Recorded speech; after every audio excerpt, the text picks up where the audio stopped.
So in my last video, I highlighted 10 mistakes that first-time home buyers often make when purchasing their first home, and I want to go ahead and do another 10 mistakes that first-time home buyers often make, as well as a bonus mistake to try to avoid.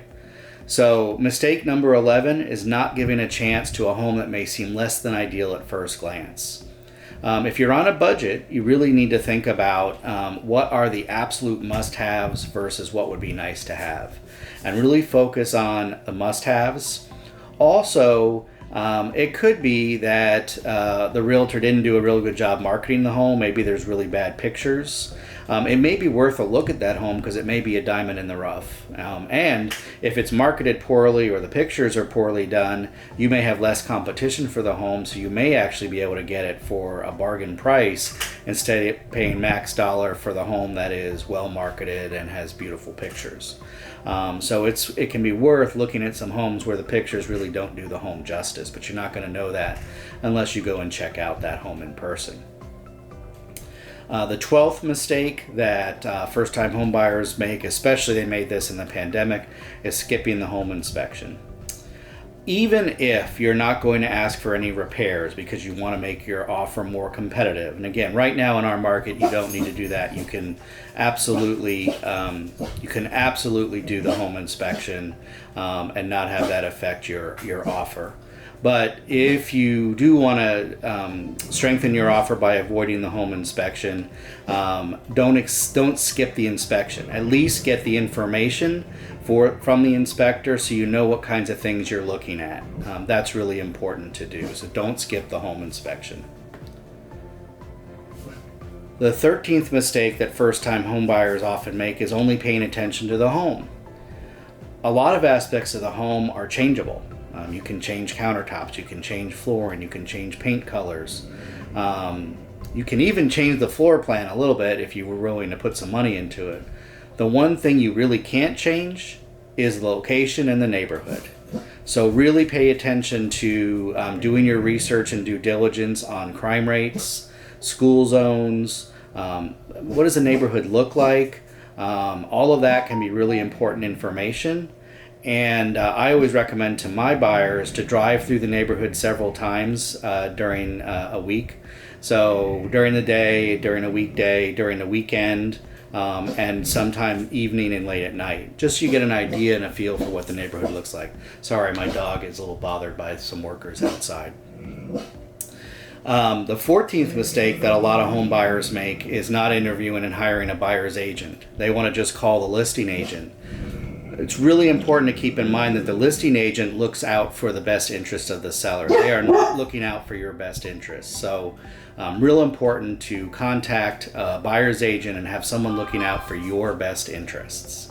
That buyer's agent you should be looking for should have good negotiation skills, should know the market and know the community that you're looking at, should have access to all the listings in the area, should be able to give you good guidance and advice.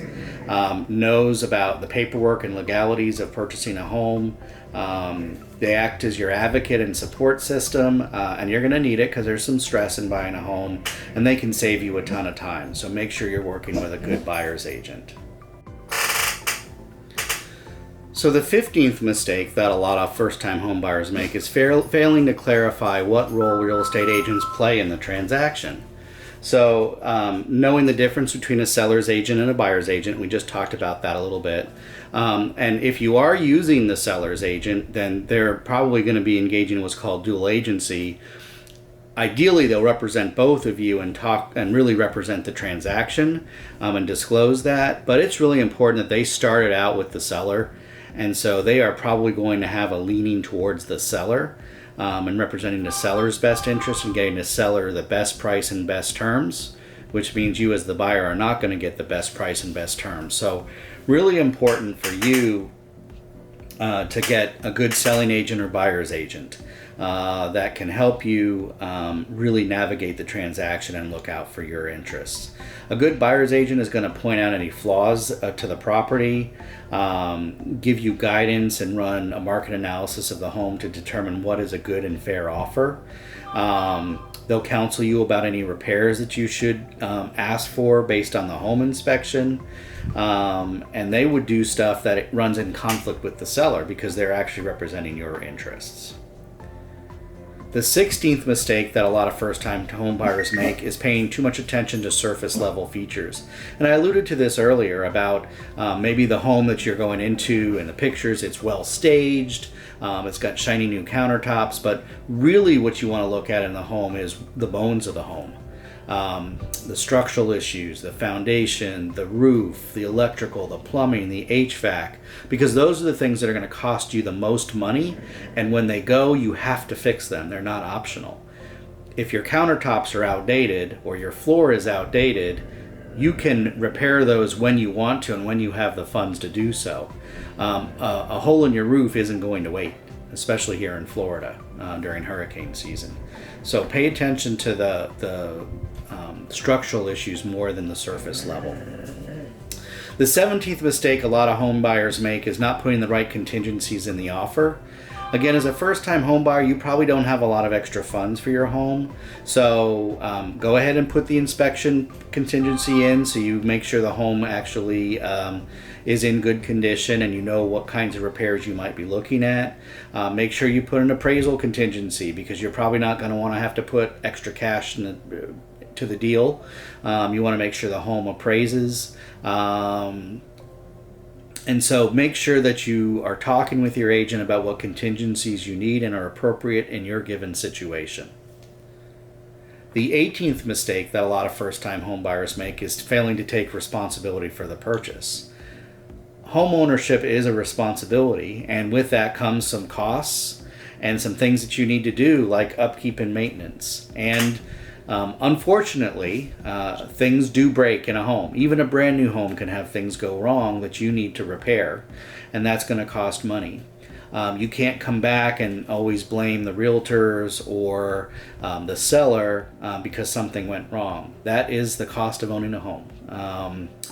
It's not like renting where you can call the landlord and hope that the landlord will eventually fix it. Of course, the advantage is you have control over fixing whatever goes wrong in your home. You don't have to wait for a landlord or a property management company to get approval from a landlord to fix the AC that went out last week. You can get it taken care of right away as long as you have the funds and you're responsible about saving money for that rainy day that's going to come as a homeowner. 19, not acting soon enough. That's the 19th most common mistake. So I think a lot of first-time home buyers get a little bit nervous making the decision to actually put in an offer. It's great to go look at houses. You'll see some things, some homes that have a lot of what you want, maybe not everything, and it can get a little scary to go ahead and say, you know what, I'm going to sign my name to this piece of paper and offer this much money, and then follow through on closing because it is a big commitment. And if you're in a seller's market, that can really cost you. I had some buyers during the pandemic housing market where homes were selling in 1 or 2 days that wanted to wait and think about it, and they just didn't have the time. And because they waited and thought about it, they lost out on some homes that would have been really good options for them. So if you love the property, you got to think in your head, how would I feel if I didn't get this property? And if you know you'd feel bad about it, then you probably want to jump on it quickly and make sure you obtain that property. The 20th mistake that first-time homebuyers make is getting overwhelmed with buyer's remorse. Sometimes, and again, this happened more often in the pandemic market, where buyers rushed to buy a house quickly because it was almost a fear of being left out. And the competition, and so they overbid for a house, and then here they sit a year or two later and they have buyer's remorse. The good news for them is they're also sitting on a lot of equity, so if they really do have a lot of remorse, they could sell and walk away with some money. But it is important to be thoughtful. You got to balance your thoughtfulness with acting quickly if you're looking at a home that's very popular and likely to go quickly. Also, be patient and give yourself time to appreciate the home. Initially, there could be some buyer's remorse as you learn to adapt to the home. It takes almost a full year to adapt to living in a home, and just because one homeowner used a room a certain way doesn't mean that's how you're going to use it. And you may come into the home thinking you're going to use a room or a part of the home a certain way, and then adapt as you live in the home. And so give it some time to play out, and remember that you can just change just about anything in a home with a little bit of time, patience, and money.